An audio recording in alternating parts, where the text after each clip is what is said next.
Assalamualaikum warahmatullahi wabarakatuh. Alhamdulillah wassalatu wassalamu ala rasulillah wa ala alihi wa sahbihi wa man wala wa ba'd. Saudaraku yang dirahmati oleh Allah subhanahu wa ta'ala, Nabi kita sallallahu alaihi wasallam kana yukthir Allahumma ya muqallibal qulub tsabbit qalbi ala dinik. Nabi kita sallallahu alaihi wasallam itu sering kali membaca sebuah doa yang berbunyi, ya muqallibal qulub, wahai zat yang membolak-balikan hati, tsabbit qalbi ala dinik, kokohkanlah hatiku di atas agamamu. Para sahabat Nabi kita sallallahu alaihi wasallam ketika mendengar Nabi mereka sering kali membaca, wahai zat yang membolak-balikan hati, kokohkanlah hatiku di atas agamamu, memberanikan diri bertanya kepada Nabi kita sallallahu alaihi wasallam.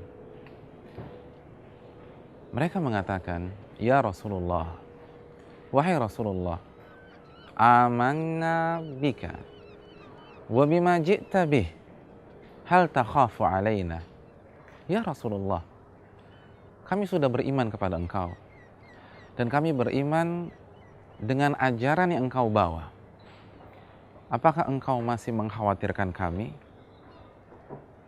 Jadi kita sudah beriman, kita sudah sholat, kita sudah berpuasa, kita zakat, kita bertauhid, kita benar-benar membumikan makna la ilaha illallah dalam kehidupan kita.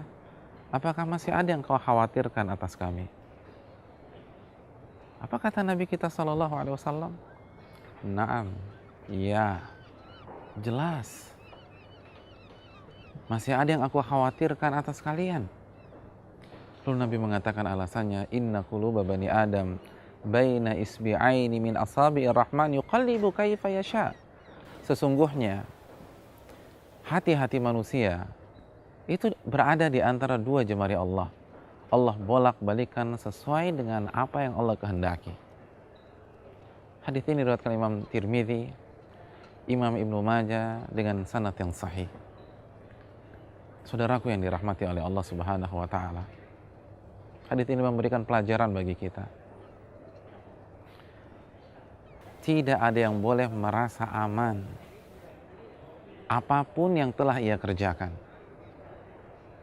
Ketika kita sudah mengerjakan sholat 5 waktu, ketika kita sudah berpuasa Ramadan dan dilanjutkan dengan puasa-puasa sunnah, ketika kita sudah membayar zakat dan tidak lupa berinfak, ketika kita sudah mengenakan penampilan atau pakaian yang sesuai dengan sunnah Nabi SAW, baik kita seorang laki-laki atau kita seorang wanita, kita sudah tutup aurat kita sudah berhijab, atau kita sudah merasa berbakti kepada orang tua, melakukan silaturahim, kita sudah datang ke pengajian, tetap tidak boleh merasa diri aman dari kekufuran,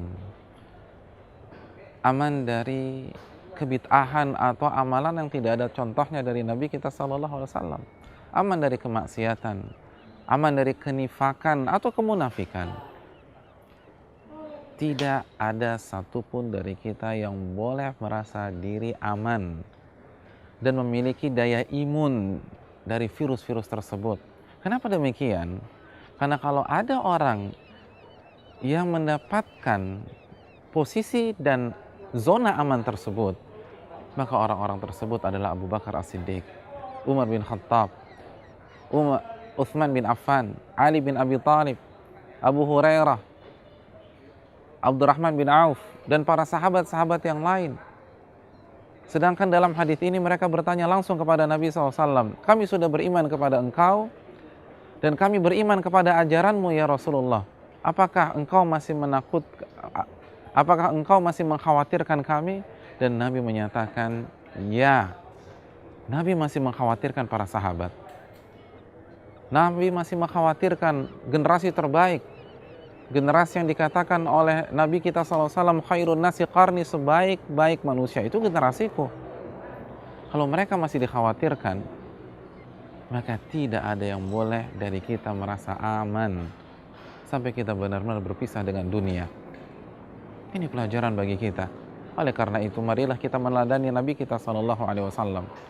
Perbanyaklah doa kepada Allah, ya muqallibal qulub tsabbit qalbi ala dinik. Wahai zat yang membolak-balikan hati, kokohkanlah hatiku di atas agamamu. Perbanyak doa ini sebagaimana Nabi memperbanyak doa tersebut. Kalau ada orang yang boleh mencukupkan diri dan tidak berdoa kepada Allah, meminta kekokohan, meminta keistiqomahan, maka orang itu adalah Rasulullah Shallallahu Alaihi Wasallam. Tapi lihat bagaimana adab Nabi dengan Allah Subhanahu Wa Taala. Bagaimana sikap Nabi. Beliau selalu berdoa dan memperbanyak doa, ya muqallibal qulub tsabbit qalbi ala dinik. Wahai zat yang membolak-balikan hati, kokohkanlah hatiku di atas agamamu. Saudaraku yang dirahmati oleh Allah Subhanahu wa taala, maka perbanyak doa ini di dalam sujud-sujud kita. Di antara azan dan qomat, di malam-malam kita, atau sepertiga malam terakhir. Di akhir waktu, di hari Jumat, sebelum terbenamnya matahari, perbanyaklah doa, ya muqallibal qulub tsabbit qalbi ala dinik. Wahai zat yang membolak-balikan hati, kokohkanlah hatiku di atas agamamu. Semoga Allah Subhanahu wa taala mengokohkan kita. Karena Allah berfirman dalam surat Ghafir ayat 60, ud'uni astajib lakum, minta kepadaku, aku akan kabulkan. Ketika kita benar-benar mengemis, meminta, mengangkat tangan kita kepada Allah, meminta dikokohkan hati kita, maka Allah Subhanahu wa taala akan mengabulkannya sebagaimana janjinya dalam surat Ghafir ayat 60 di atas. Lalu yang terakhir, kerjakanlah amal soleh semaksimal mungkin. Terimalah nasihat dan amalkanlah ketika nasihat itu benar. Nasihat yang berdasarkan Al-Quranul Karim dan hadis-hadis Nabi SAW yang sahih. Kerjakan amal ibadah semampu kita dan sekuat tenaga kita. Allah berfirman dalam surat An-Nisa ayat 66, walau annahum fa'alu ma yu'adzuna bihi lakana khairan lahum wa ashadda tathbita. Kalau saja mereka mengamalkan apa yang dinasihatkan kepada mereka, maka itu lebih baik untuk mereka dan akan lebih mengkokohkan hati mereka. Allah berfirman, kalau saja mereka mengamalkan, maka mengamalkan nasihat yang bersumber dari Al-Quran, bersumber dari hadis-hadis Nabi SAW yang sahih, yang valid dan dipahami dengan pemahaman yang benar, maka itu adalah kunci kekokohan hati kita. Sebagaimana tadi kita meneladani Rasulullah dengan terus membaca doa, ya muqallibal qulub tsabbit qalbi ala dinik. Semoga hal ini bermanfaat untuk saya yang berbicara dan saudara-saudaraku sekalian, dan semoga Allah Subhanahu wa taala mengokohkan hati kita dan memberikan kita husnul khatimah. Subhanakallahumma wa bihamdika, asyhadu an la ilaha illa anta, astaghfiruka wa atubu ilaik. Assalamualaikum warahmatullahi wabarakatuh.